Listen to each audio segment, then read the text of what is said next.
This is a small town story you've probably never heard of. It's about a community recovering from a natural disaster, heroic rescues, and oddly enough, a bike path. It also taught me a lesson about helping the environment that was completely contrary to something my science teachers and the media were always advocating. But I'm getting ahead of myself. In 2011, I came to Burlington, Vermont to document the aftermath of a local catastrophe. The inconvenient truth was that severe flooding, probably caused by global warming effects, had reached small-town America.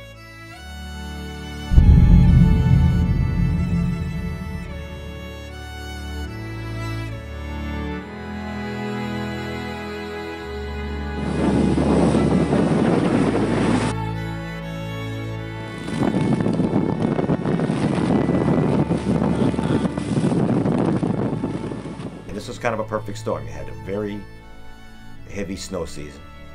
It actually didn't melt the way it often does. It sort of melted late. You also then had very heavy rain. And it took both of those to really cause this to happen. These heavy rainstorms combined with the snow runoff. Either one alone wouldn't have been a problem. It had to occur together.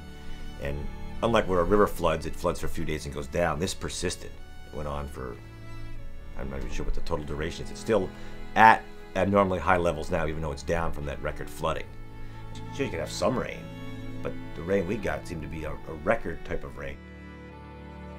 This was clearly an environmental mess for Burlington. But when the going gets tough, the tough prioritize their bike path repair? The bike path is a pretty important part of Burlington.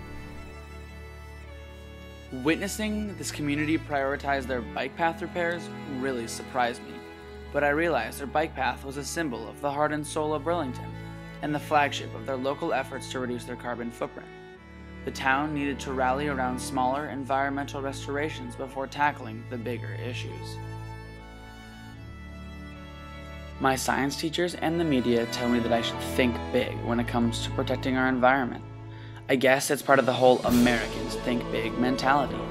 From saving the rainforest to reducing our use of fossil fuels, we aim for big solutions to big issues. I've been told to think big, dream big, and act big.